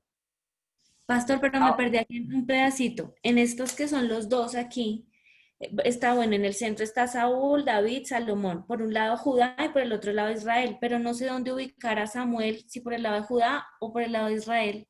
Me no, per- es solo Israel. O sea, Porque ya Samuel, cuando leas, por ejemplo, cuando leas ya de la historia de lo que es David de para abajo, por ejemplo, voy a hacer el ejercicio. Ustedes encontraron un nivel por acá. Mira, por ejemplo, si tú lees, voy a leerte acá una parte que está. Santo Dios, se me refundió.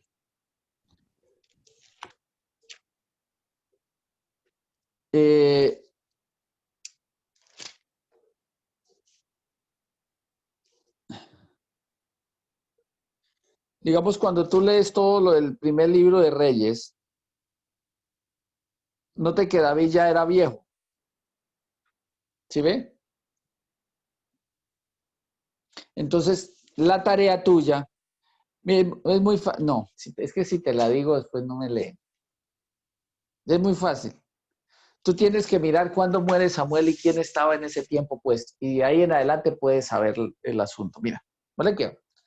Inicialmente sobre Israel viene Saúl, sobre Israel viene David, sobre Israel viene Salomón. Eso significa que Samuel reinó sobre Israel.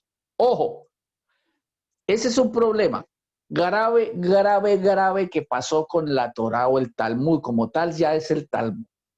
Mira, Carlos fue la que me preguntó, ¿cierto? Sí, ya la vi. Sí, señor. Entonces resulta que, como si es que como no tengo la visión de todo, sino simplemente es por la voz. Entonces, como ya voy reconociendo las ovejas por la voz. Entonces resulta que en el caso, digamos, del Talmud, digamos, de la ley abarca todo. Político, social, económico, religioso, moral, sexual, todo, todo, la ley como tal. Pero cuando aparece el Talmud, ojo lo que voy a hacer acá, una apreciación de mis manos, cuando aparece el Talmud hace esto, saca lo político, saca lo social y saca lo económico y deja solamente lo religioso. Por eso nunca hubo un rey sin un profeta y el rey no mandaba, el que lo guiaba era el profeta porque Dios guiaba al profeta. Por eso venía Samuel y le dijo, bueno, Saúl, aparecieron las burritas. Ya no busque burras, ya no cuide más asnitas. Usted es llamado porque esto y me hace el favor y se va a ir de aquí para arriba. Y va a encontrar unos profetas que uno trae tal cosa, el otro tal cosa, el otro tal cosa, y uno le dará pan y el otro hará tal cosa. Usted se va a meter allá y se mete en la salsa. Y el poder del Espíritu vendrá sobre usted y será mudado en otro. Le pasó lo que le pasó. Bueno, note que ese profeta antes no era llamado profeta, sino era llamado vidente. ¿Listo? Entonces, ¿qué sucede con el famoso Saúl? Note que cuando él comienza, Samuel está gobernando sobre él y Dios le dice, va y me unge a este hombre por rey. Y por voluntad de Dios, a través del segundo al mando en esta tierra, que era el profeta, que era Samuel, automáticamente es puesto un rey llamado Saúl. Pero note que Samuel le da específicamente una orden se me va, a Saúl que vaya y haga algo, que vaya y haga algo. Pero que lo espere a él, le dice, me espera a mí porque el sacerdote era él. Y va va este rey, porque se creyó que él era plenipotenciario y prevarica tomando acciones que son de un sacerdote, no de un rey. Y hace el sacrificio por miedo, se adelanta y hace el sacrificio. Por eso Saúl le tiene que decir, locamente has hecho. Si no me creen, lean. Locamente has hecho.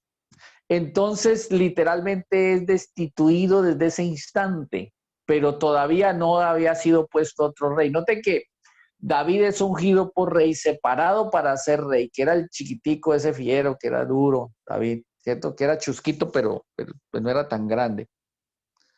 Pero en este caso, la primera unción que le da, ojo, la primera unción que le da Samuel a David es para separarlo para ser rey. Pero la última unción que le da es para ser puesto por rey. Por eso David nunca levantó mano contra Saúl mientras estuvo puesto por rey. Por eso dijo, usted es el ungido y punto. O sea, David demostró que era un hombre sujeto a autoridades. Y sabía cómo era el asunto, el aspecto de, ¿sí me hago entender? Entonces, por eso así mismo, cuando va y hace eso y entra Salomón, se me va a hacer. Saúl entre sus locuras y todo, note que así mismo, Él hace una serie de cosas, dan el desespero, hasta le arranca un pedazo de vestido al profeta y le dice, así mismo como usted me desgarró mi vestido, así es desgarrado su reino, ya no va a ser más rey. Y así mismo como fue puesto, fue destituido por el mismo profeta. ¿Sí me hago entender? Ok. Después ya se pone David. David tiene que ver con Samuel y parte de la vida de Salomón, pero hay que mirar exactamente cómo. Ahora, ojo lo que voy a hacer. Si en primer y segundo libro de Reyes y Samuel aparece un hombre como el segundo al mando que es David, ya está aquí Saúl, ahora aparece David. Ojo, dentro de la cultura judía, más que la cultura, dentro de la literatura judía, aparecen unos libros que se llaman los Mejillot. Los Mejillot son todos los escritos de David. Entonces, dentro de primer y segundo libro de Reyes y primer y segundo libro de Samuel, dentro del gobierno de David, tengo que meter Salmos, Proverbios, Eclesiastés y Cantares. ¿Ya? Dijo el argentino, ¿ya? Claro, ahora Hasta sí que me lo repites, Es por que, Dios bendito. no, ya después de repetir cobro 5,000, ya saben. Salmos, No, Proverbios, Eclesiastés, se ahorró los 5,000. No, pero yo quiero, eso va dentro de primera y segunda de Samuel. No, Sí. señora, les estoy De diciendo David. que entre primer y segundo libro de Samuel, primer y segundo libro de Reyes y primer y segundo libro de Crónicas, mientras gobernó David, tienen que meter Salmos, Proverbios, Eclesiastés y Cantares. Ok, ok. Dijo alguien por ahí, quedó clarito, ladito. Claro, le enseñarán a uno esto desde el principio. Esto sería otra Ahora, lo cosa. que pasa es que estábamos diciendo 3,000 obras, hay que aprender. Mire, ese es el asunto. Entonces, ¿sí ve? Ojo, ojo. Ahora viene el asunto más importante aquí y es que ojo, Saúl, David y Salomón, división de los reinos Judá e Israel. ¿Listo? Dijo alguien por ahí, entonces aquí comienzan los líos graves. Porque viene Judá y el templo queda dentro de Judá. Entonces por Judá hay una división de reyes que gobiernan sobre Judá y sobre Israel hay una división de reyes que gobiernan sobre Israel, pero el templo queda en Judá, el templo queda en Judá, el templo quedó en Judá. Y aquí no hay donde reunirse, por el lado de Israel no hay donde, no hay cómo, y el rey que se levanta, ojo, porque no les voy a dar todo cuchareado, pero el rey que se levanta aquí se da cuenta que los de aquí quieren irse para Judá a rendirle culto a Dios, entonces se levanta un culto liviano. ¿Sí ve? Un culto liviano. Por eso cuando ustedes meten un profeta llamado el profeta que llama la teología, que lo llaman, Dios los bendiga, que le dicen el profeta llorón que se llama ¿quién? Jeremías. Jeremías por sus lamentaciones, pero hay que entender por qué son lamentaciones.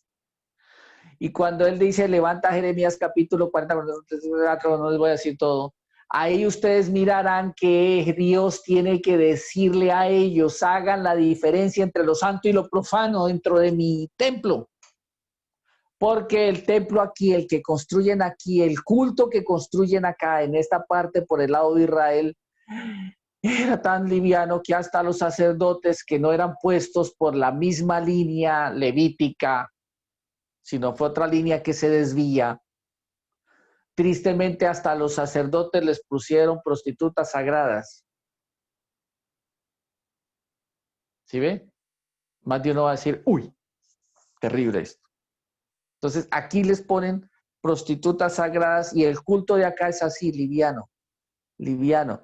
Por eso hay un profeta que dice, mire, tengo fastidio. Me dijo Dios, quita la multitud de tus cantares, las salmodías de tus instrumentos, pues no los puedo soportar, porque habían hecho una combinación extraña. Entonces, esa división de los reinos, por un lado, le causa mucho malestar a Dios, pero porque ellos levantan culto liviano. Pero ojo, ojo, lo que voy a decir, por este lado, que es Judá, por ellos guardar la pureza, mira que aquí se aprende que al que más sabe, más se le exige. Por aquí estos benditos eran livianos, torcidos, todo lo que iba, pero conforme la luz que ellos vivían, porque no había quien les enseñara. ¿Ve? Y por este lado, que eran los duros, que tenían el templo y guardaban, tenían pureza de profetas, tenían pureza de sacerdotes, de la línea de David, de la línea de Aarón. Entonces, ellos conservan esta parte del culto a Dios bien, pero se escachaban porque querían. Estos se escachaban porque tal vez los levantaron así mal. Pero a esto les dio duro, duro, duro, duro. Por eso levanta otro profeta y le dice, mire, mire, mire, voy a poner cómo es Judá e Israel. En una sola palabra. Me hace el favor y usted, profeta, va a buscarse una mujer y va a buscarse una mujer ramera. Y la va a amar. ¿Se imagina? Gracias a Dios no fui profeta de ese tiempo, porque sería duro. Ame a una mujer. Se imagina un esposo amando a una mujer que es ramera, que se vende su cuerpo, que se prostituye vendiendo su cuerpo. Y amarla y ver que estuvo con uno y con otro, eso es duro. ¿Cierto que sí? Sí, pastor, Eso durísimo. es duro. Una Y después le pregunta dice al profeta, antes de que avance. Sagradas. perdón, le escucho entrecortado, pero hagamos el intento de a ver si le puedo oír. Cuénteme. Pastor, una pregunta. ¿Cuáles son las prostitutas sagradas? Unas que se pusieron al servicio de, digamos, ahí tiene que mirar todo lo que fue por el lado de Israel.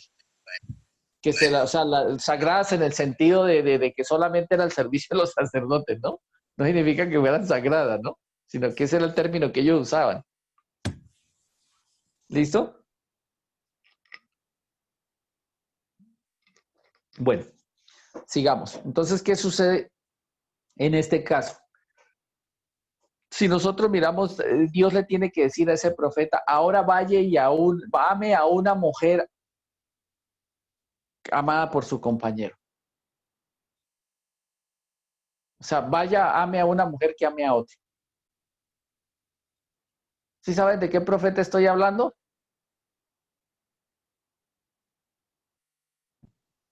Oseas. Del profeta Gomelos, sí, señor, el profeta Oseas. Sí, señor, el profeta Oseas. Y le dice, así es Israel, así es Judá. Van y se prostituyen con otro. Y van y aman a otro. Pero yo amo a esa prostituta, amo a esa ramera. Yo la amo.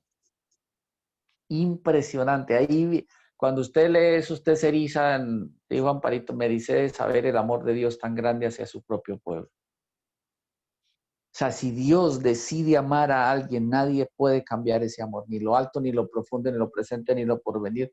Mire, no es excusa, pero después que Dios me toma en su mano, así yo no quiera seguirlo, así me eche para atrás, así hoy sea como la onda del mar, Dios me sigue llamando con ese amor verdadero, con la fe y la esperanza de que me puede salvar por ese verdadero amor.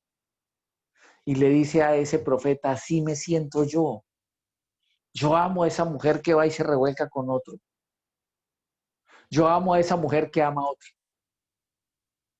¿Me hago entender? Entonces esto es impresionante.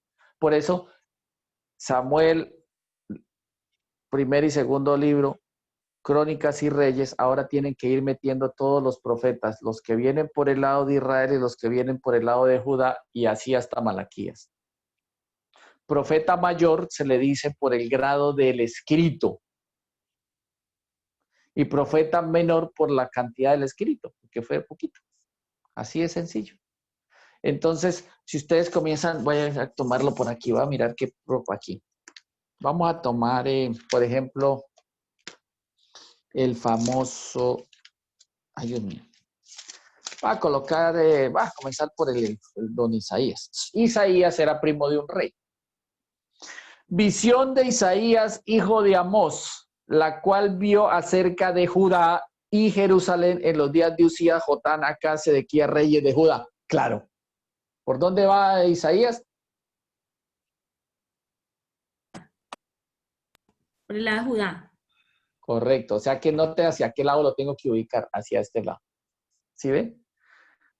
Entonces, ahí es cuando ellos les dice, mire, y les dice, voy a redondear la apreciación. Ustedes son como un mulo. Ni siquiera como un burro ni como un buey. Porque el buey conoce el pesebre de su señor. Y el burro, cuando el amo habla, le para oreja. Pero ustedes son como el mulo sin entendimiento. Tenaz. Y le está diciendo dónde está el templo. ¿Sí ve que ellos le exigen duro? Bueno. Ahí ustedes van mirando en qué tiempo, ahí va en cada libro, va diciendo en qué tiempo se profetizó y sobre qué rey se profetiza. ¿Listo? Vamos al otro, que es el famoso Jeremías. Entonces, Jeremías dice, palabras de Jeremías, hijo de Hilcías, de los sacerdotes que estuvieron en Anatot, en tierra de Benjamín, palabra de Jehová que vino en los días de Josías, hijo de Amón, rey de Judá. ¿Sí ve? Entonces ellos van aclarando poco a poco, y así ustedes van mirando cada rey, cada mensaje, cada profecía, todo en cada uno de los profetas y los van ubicando. Por ejemplo, Daniel es espectacular porque Daniel entra en una parte también que es dura. Daniel entra dura y Daniel entra y por eso escribe. Pero ahí es cuando ustedes tienen que ir haciendo los compendios de uno por uno. En el año tercero del reinado de Joacín, rey de Judá, vino Nabucodonosor, rey de Babilonia, a Jerusalén y la sitió. ¿Sí ven? En el año tercero del reinado de Joacín, rey de Judá, vino Nabucodonosor, rey de Babilonia, a Jerusalén y la sitió. Y el Señor la entregó en manos de Joacín. Entonces, mire, ahí está el asunto. ¿Por qué queda un rey, pero queda a cargo un rey, pero, ¿cómo así queda a cargo un rey, pero está sitiada por Nabucodonosor? Entonces, ahí es cuando vienen las combinaciones babilónicas, porque Babilonia, para evitar, digamos, Babilonia fue una digamos así, de las potencias que se levantan en ese momento, contra Judá y contra Israel, y comienza para que ellos puedan hacer sus cosas, en parte los hacen tributarios. Ustedes me pagan tributo y yo los dejo hacer lo que quieran. Pero hubo reyes que fueron y en el momento saquearon y se llevaron esas posesiones. Por eso hay un rey en la época de Daniel que se va y toma en los vasos sagrados, que viene y aparece y ve un escrito, que viene una mano que escribió en la pared Mene Mene Tekel Uparsin, que es la primera vez que se hace traducción de una lengua. ¿Sí ven? Entonces, es impresionante porque es un rey que toma los vasos sagrados. Mire, Dios le ha tocado defenderse varias veces cuando el pueblo lo abandona. ¿Cómo es que alguna vez Filistea se lleva? Bueno, no tanto, sino que pues por causa de, ¿cómo es que se llevan el arca sin que se muera ninguno? Si el arca no la podía tocar nadie, pero la trastearon, la robaron. O sea, se retiró tanto la gloria de Dios del pueblo que hasta el arca se fue. Y Dios con su arca tiene que defenderse en ese pueblo solo. ¿Y cómo se defendió? La tierra se llenó de ratones o de ratas y la gente se llenó de tumores. Entonces, cada historia ustedes la pueden ubicar. Daniel gobierna sobre, ojo, se había dado una profecía que en algún tiempo, ojo, porque Daniel es muy, muy meticuloso en eso, que hay un tiempo que Daniel, había una profecía que dice que Dios iba a permitir que gobernara un rey diferente de otro pueblo. Y Daniel dice, me tocó este man. Por eso Daniel está sobre el gobierno de 3 reyes babilónicos. ¿Cuáles? Nabucodonosor, Sí. Darío y el otro duró más poquito, no me acuerdo. No, me acuerdo 2, Nabucodonosor y Darío, pero no me acuerdo el otro. Pero un rey que llamaba Belsasar. Belsasar. Entonces cada uno tiene una estructura de ahí de conocimiento y por eso es que él decide, Daniel, gobernar sobre ese pueblo. ¿Listo? Sí. Bueno, entonces ahí pueden leer Oseas, ¿Sabe qué? palabras. Estaba pensando tremendo Gracias a que, Dios. por ejemplo, cuando se llevaba el arca, solo los sacerdotes la podían cargar sobre las varas, ¿no? Nadie la podía tocar porque sacerdotes no, pero era específicamente porque note que de las tribus de Aarón y de Leví se sacan sobre todo por la parte de Leví, se sacan 3 grupos que son los coatitas, los meraritas y los gersonitas, que solamente los de Coat, los coatitas eran los que podían llevar el arca. Cada uno tenía una función, pero eso es lo impresionante. A veces la gloria de Dios se puede ir del templo si nosotros entramos como no debe ser. ¿Sí me hago Sí. entender? Llegar a ofrecer un fuego extraño, un incienso extraño, eso no se va. Ahora, otra cosa que les iba a decir, ahí es cuando ustedes, cuando leen primer y segundo libro de Samuel, Reyes y Crónicas, ahí es cuando ustedes tienen que mirar hasta cuánto tiempo duró el tabernáculo, y el tabernáculo fue reemplazado por el templo en un lugar fijo. ¿Listo? Note que está el primer templo que hace Salomón, que lo dedica, lo consagra y lo aparte y hace oraciones que Dios la recibe. Sí. Después viene lo que es, ahí es donde yo debo entender qué es lo santo y lo sagrado. ¿Sí me hago entender? Sí. Por ejemplo, nosotros somos santos. ¿Cuándo nos volvemos sagrados? Cuando Jesús está en nuestro corazón y nacemos de nuevo. Ya no nos podemos, ya no servimos para el mundo, ya no servimos para nada más, sino para el evangelio. Uy, eso Bueno. es una perla, pastor. Claro, eso es una belleza. Dice, palabra así porque, digamos, si tú coges, por ejemplo, yo cojo esta botellita acá y digo, yo voy a dedicarla para Dios, porque quiero que sea santa. Hasta aquí es santa. Hasta aquí es santa. Pero cuando yo le digo, Padre, en nombre de Jesús, te dedico esta botellita. Te dedico esta botellita para que tú la recibas para la honra, gloria, alabanza tuya. Después de que Dios me la recibe, para eso ya quedó sagrada. Ya no la puedo usar para otra cosa. Por eso fue que ese rey murió. ¿Sí ve? El mismo día, ¿qué se le dijo ese mismo día según la profecía de Daniel? ¿Listo?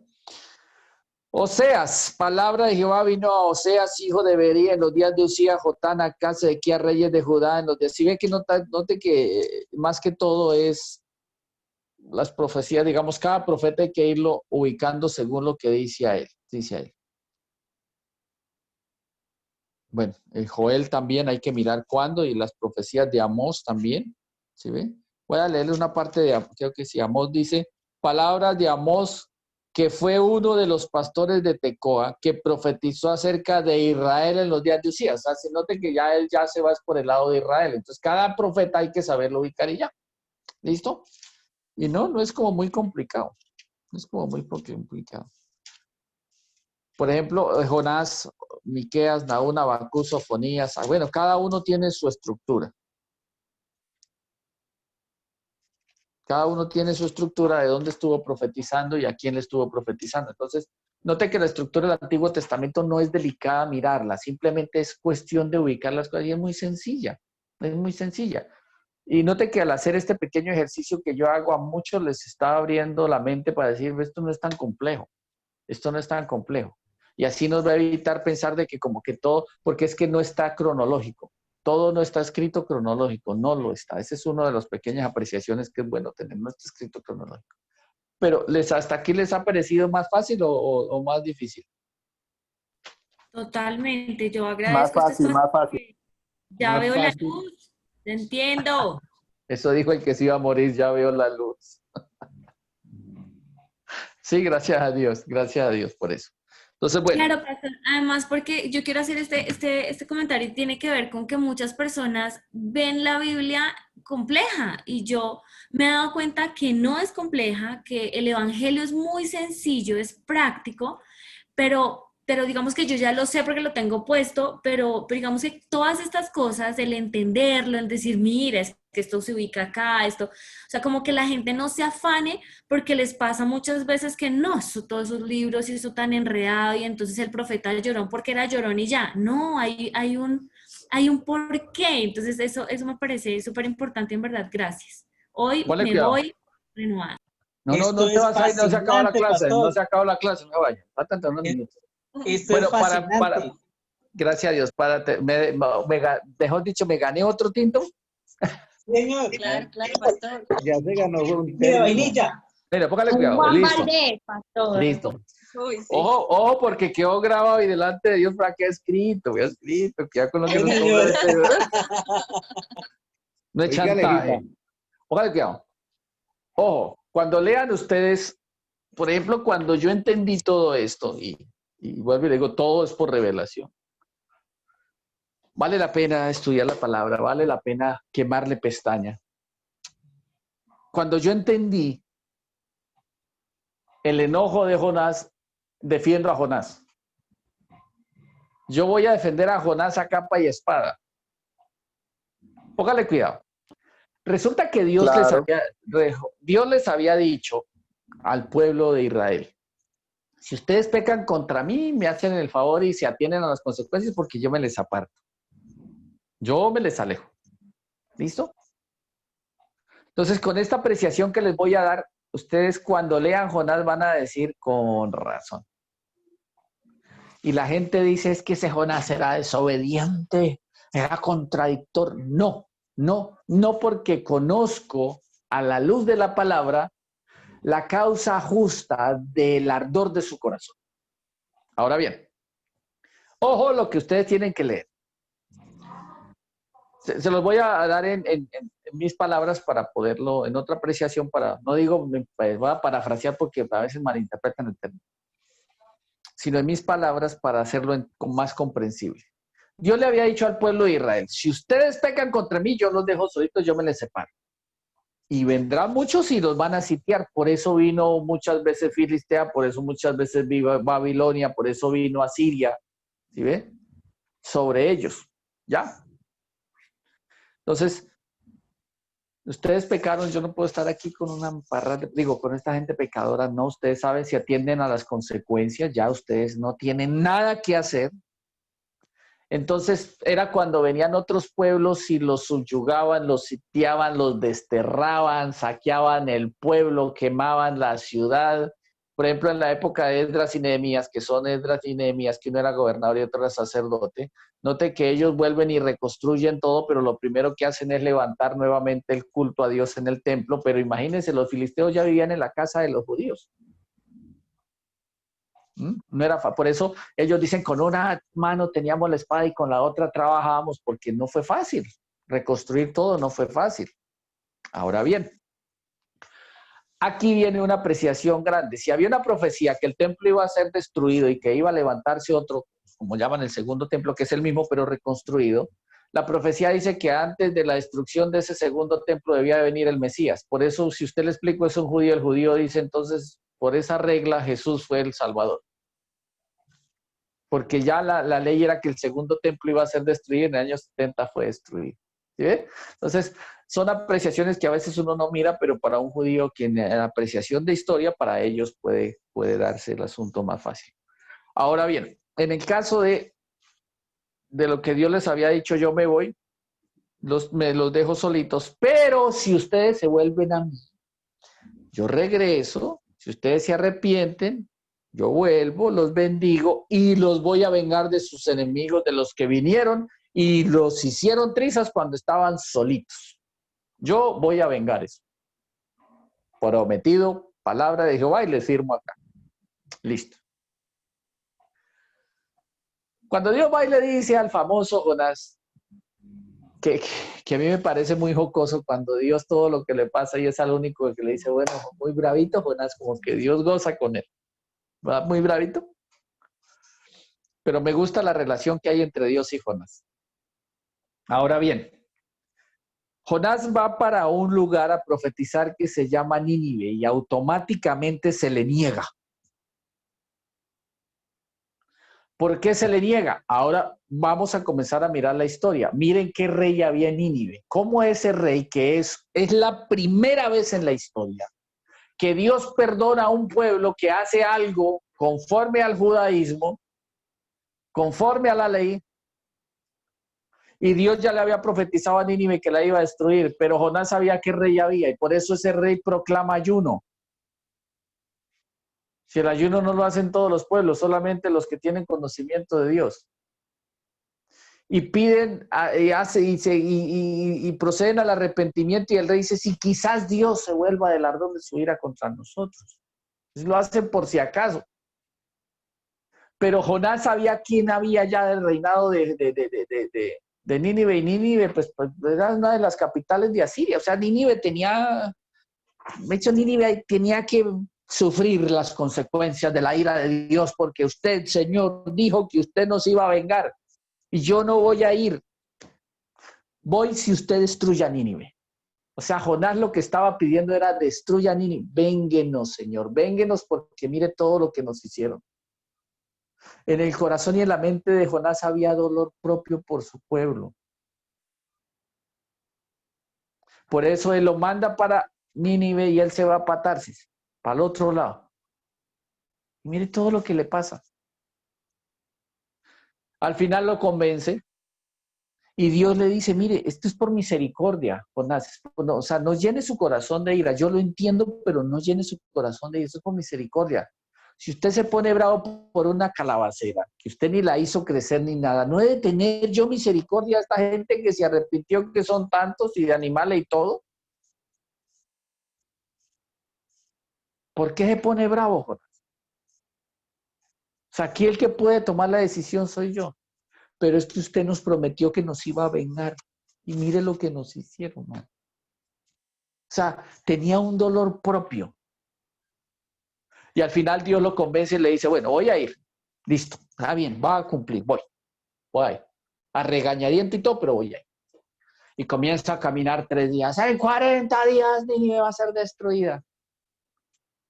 Ya imagino a Jonás. Espero que Dios lo haga. Y va y se sienta después a mirar el desenlace y pasan los 40 días y no pasa nada. Ahí es cuando yo comienzo a tener la luz de por qué la historia me cuadra con lo que voy a decir. Mire lo interesante aquí. Si ve, se da cuenta, yo sabía cómo era usted. O sea, Jonás conoce tanto a Dios que dice, yo sé que todo el que se arrepiente alcanza misericordia. Yo sabía que usted los iba a perdonar. Yo sabía, yo sé cómo es usted. Yo sé. Aquí no hay de otra, yo sé cómo es usted. Entonces ahí es cuando Dios le dice, mire, esto es por misericordia. Pero si ustedes miran más adelante, por causa de otro rey, Dios puede cumplir su palabra y Nínive es destruido. ¿Sí ve? O sea, Dios no se queda con eso, solo que no lo podía cumplir en la época de Jonás. ¿Por qué? Porque se arrepintieron y se volvieron a Dios. Así de sencillo. Entonces Jonás decía, ¿cómo va a perdonar a un pueblo que pues no es su pueblo? Entonces ahí vienen todas las apreciaciones que hay que defender a Jonás. Jonás tenía un amor propio por su pueblo. Y él quería que pasara lo que Dios había dicho. Solo que Dios no lo podía cumplir conforme al antojo de Jonás, sino porque Dios es misericordioso, grande misericordia, lento para la ira y que se duele el castigo. Por esa causa. Y es que Dios nunca va a hacer la voluntad de un hombre. ¿Sí ve? Porque el que mide la voluntad de Dios es Dios, no nosotros. Y ya. Entonces, nótese que al conocer todos estos pequeños datos ya podemos como entender más, tener más luz y cada apreciación de cada personaje aquí. ¿Listo? Entonces, ¿hay preguntas hasta aquí?